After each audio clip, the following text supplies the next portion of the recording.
we found out yesterday that Spencer Schwellenbach is going to be down for significant time with the fractured elbow. What else can you tell us about how long he might potentially miss, what it came from, and the impact for the Braves going forward?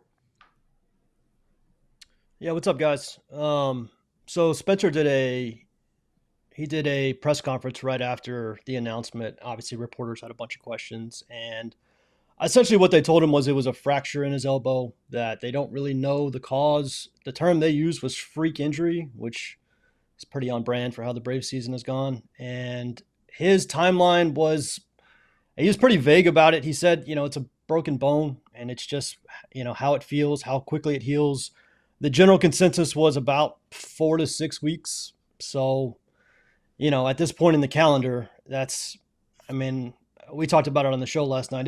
It might not be the final nail for the Braves season, but if it's not the final nail, it's the second to last nail, because it's getting late early in Atlanta. Some of the things people were saying about Spencer Schwellenbach was, whoa, he kind of had a little bit of a downturn, but then his velocity jumped up. And Spencer Schwellenbach said, well, I think it actually attributed to my broken elbow. So do you want Spencer Schwellenbach, when he comes back, young starter, somebody that's like coming up? You also see Spencer Strider. All they're worried about is that velocity. Everybody's super juiced about that velocity, and now you lost him. Do you want him coming back and learning to pitch more? Or are you like, you know what? It didn't work out when his velocity was down. I want that velocity. Screw it. We'll see what happens. Well, the thing with Schwellenbach is the velocity was relatively new. I mean, it was really in the last month that he was throwing 98, 99, even 100 at times. And he was good last year when he pitched at 96, 97, 98. So like, I don't, every team in baseball chases velocity. The Braves aren't, they're not the only ones who go after starters with high velocity. And listen, if it was an elbow injury, a shoulder injury, this is a broken bone. Even the doctors really couldn't verify that that's why it happened. It was more of a Spencer. They asked Spencer his opinion, and he kind of that was kind of his best guess, was maybe the velocity had something to do with it. It's a very weird injury for like a non-contact broken bone.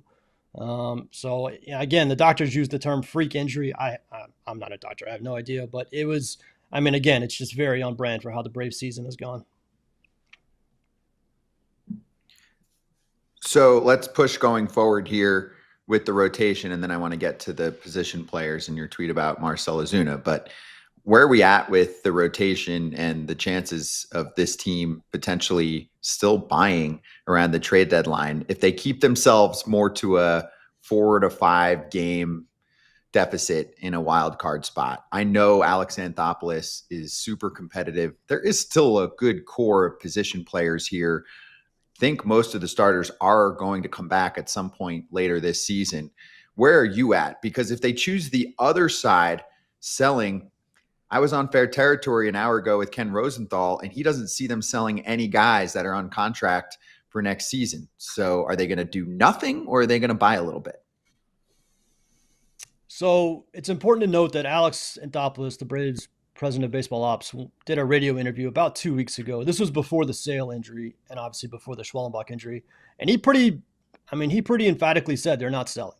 And they're certainly not selling anybody that's got more than, 1 year of team control, which is basically the entire roster. I mean, the only notable guy that doesn't have team control after this season is Marcell Ozuna, who's got his own injury problems because he's had a hip thing for like 2 months and his production has just fallen off a cliff. So even if the Braves got to the point where they were going to sell, which, let's be honest, they're as close as they've been in a long time. There's not much to sell. I saw stuff about Acuna. They're not trading Acuna.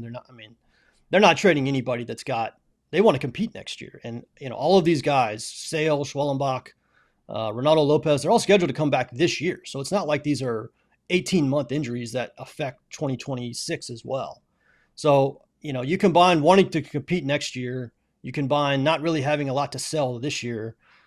My guess is they stand pat. They might buy a little something just to see if they can, spark a rally and maybe get some of these guys back in late August and then make a push.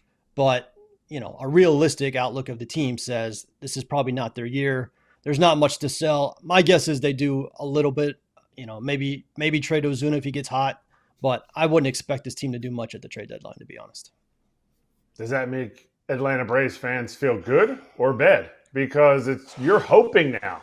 You're hoping this team comes back to this almost unrealistic level that they were in 2023 when they were the greatest offense ever. Do Atlanta Braves fans feel like the team is a little stagnant and mixing it up a little bit would help? Oh, yeah. I mean, the thing about contract extensions is they're great if they work.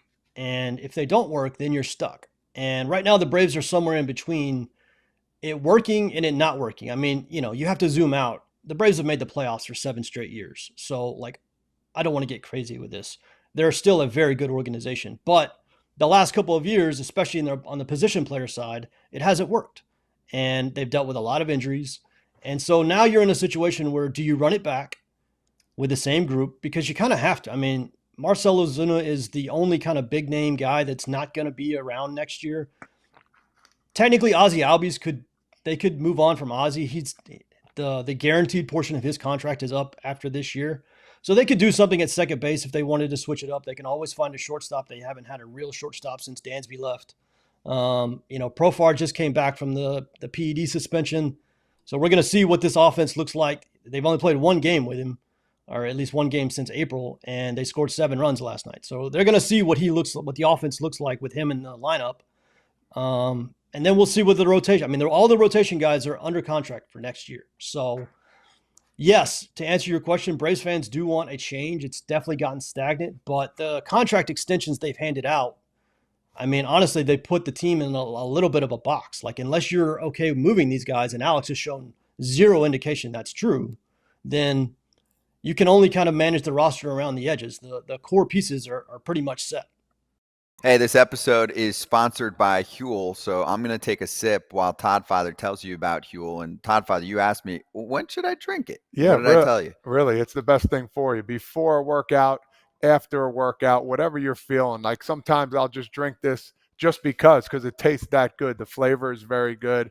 It's going to make you feel, it's going to fill you up too. Good protein, and it's very appetizing. So for you people out there who are starting to work out or have been, drink this. You're going to feel very much energized and very much full, which is a great thing. Yeah, people that are having problems, not having enough time to eat their meals, Huel for you. Or a little post-workout protein punch, Huel for you. Start saving time and money without compromising your nutrition today with the FT offer for new customers. 15% off using the code FAL at Huel.com. 15% for new customers using FOUL at Huel.com. See our description for the terms and conditions. Skip the stress, not the nutrition. Try Huel today for complete nutrition. Who is this on? Is this on Ozuna saying, I want to play every day? Or where's Snit, and I love Snit, saying, hey, man, we need to give you a day or two to manage this thing? This may be the most frustrating part for Braves fans right now is like there is no team set up better to have your DH take a couple of weeks off than the Braves, because they have Sean Murphy and Drake Baldwin, who both play catcher, and one can catch and one could DH, and Ozuna could just take a couple of weeks. And what they've said publicly is that it's a type of injury where one IL stint is not going to fix it. It's only going to be fixed with surgery in the offseason. The problem with that logic is he's been awful for 2 months, and he's tanked any trade value he has. He's been, he sits in the middle of that lineup. He's got a 600 OPS over the last 2 months. Okay, you don't want to put him on the IL, but give the guy a day off. I mean, that's the part that I can't figure out. Why not at least give him a day or two? Again, you have Baldwin, you have Murphy, who've been 2 of the best hitters on the team that can cover DH for a couple of days. Yeah, AJ, I'm with you. That's the one I can't figure out, and really no one can figure out. And they've been very kind of cryptic with this injury to begin with. They just kind of randomly released it one day and have said nothing else about it. And no one on this side can make sense of what's going on with Ozuna. Well, first of all, with the Braves, do you think want to bring him back regardless? And then I'm going to ask you about the catching situation. No, I don't think they'll bring him. The Braves need to inject something new into this core because it's gotten stagnant. The problem is they don't have a lot of positions where they can do that because they've signed so many long-term extensions. DH and second base are basically the only 2 spots where they can kind of try to inject some new energy, new life, new blood. So I don't think they'll bring Ozuna back. He's also 35. He's, if you look at Marcell, he's not like, doesn't look like a good 35. Like he's kind of round. Like, it looks like he might be aging pretty quickly here, and the hip stuff is not going to help that. So my guess is they don't bring him back. He might get traded at the deadline, but again, he's been so bad for 2 months. I don't know who's going to want a 35 DH who hasn't hit in 2 months. So no, to answer your question, I don't think they'll bring Marcell back next year. Round, you said round, by the way, which is great. Round is a shame. He's around. He's around. He can still hit when healthy, though. So let's hit. stop it. He can still hit when he's healthy. He can still match. He's strong. He's strong as all get out too. But let's go to you mentioned Murphy and Drake Baldwin. Now Murphy signed the long-term extension. Then Drake Baldwin comes up, and he's kind of taken a lot of his playing time away because he's been so good as a rookie. What are they going to do there? Yeah, you can DH one, but I guarantee if you ask Sean Murphy, he's going to want to catch, and then you want Drake Baldwin to catch because he's a young guy and he's your future.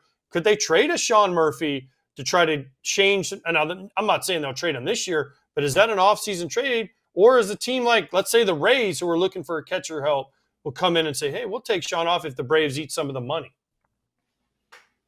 Yeah, this has probably been the other big discussion is Drake Baldwin, came out of nowhere. He's been on the Braves radar, but nobody expected him to be this good this early.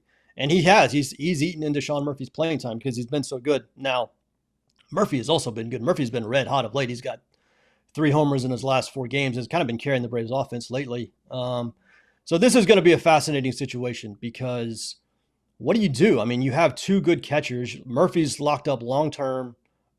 Drake Baldwin's just starting his career. I think they're going to trade Murphy at some point. I think they're going to want the financial flexibility to go other places. They've got so much long-term money locked up. They need some flexibility somewhere. Trading Murphy at least alleviates a little salary. Drake Baldwin's clearly good enough to be the starter. I don't know if you can trade a catcher. AJ, you could probably speak to this better than I can. I don't know how easy it is to trade a catcher mid-season, learning a whole new pitching staff, like on the fly in August and September. That seems like more of an off-season trade that you would, try to pull off. But I don't know. I think like Wilson Contreras got traded at one point mid-season at one point. So I don't know. Maybe you could pull it off mid-season. If you twisted my arm and said, what's the biggest trade the Braves could make this trade deadline, I would probably say Sean Murphy. I just don't know how realistic it is to trade a catcher and have him, reacclimate to a whole new pitching staff on the fly in the middle of the season. It's rare. You're right. It's rare. It's usually the backup catcher that they bring in. It's going to play some. Oh, now it's a starting catcher, but it's somebody that will fill in as a need. It's rare because of exactly what you said.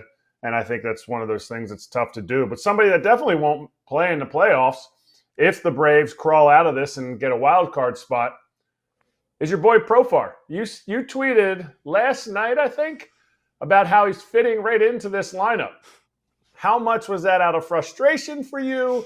And how much was it, this is exactly what we're getting? Yeah, so if you follow, I live tweet most of these games, and it's been a frustrating year. And obviously, we had just learned about the Spencer Schwellenbach news, and I was already in a pretty pissy mood. And in his very first at bat, he came up with the bases loaded, and he struck out with 1 out. And that's, if you follow the Braves, that's literally what happens every single game. And so his first plate appearance, he gets kind of 50-50 boos and cheers. Nobody really knows how to handle this at the moment. And his very first plate appearance, he strikes out with the bases loaded and 1 out. And it's like, good Lord, here we go. To his credit, he ended up going, I think 2 for 3 or 3 for 4 last night. He started a rally. He got a 2-out single, and the Braves then scored 7 runs with 2 out and nobody on because he started that inning with a single. And that was that tweet you saw about how he's mastered the art of getting a hit with 2 out, nobody on. And then he came up later and hit a homer. So, Braves fans don't really know what to think of Profar. Quite honestly, I don't know, with PEDs, you guys have been in clubhouses. You've dealt with that way more than any of us. We don't really know how to handle, do you cheer for this guy? He kind of put the Braves in a brutal position from, the first half of the season. The Braves had 0 production from left field for 3 months because he got popped for PEDs.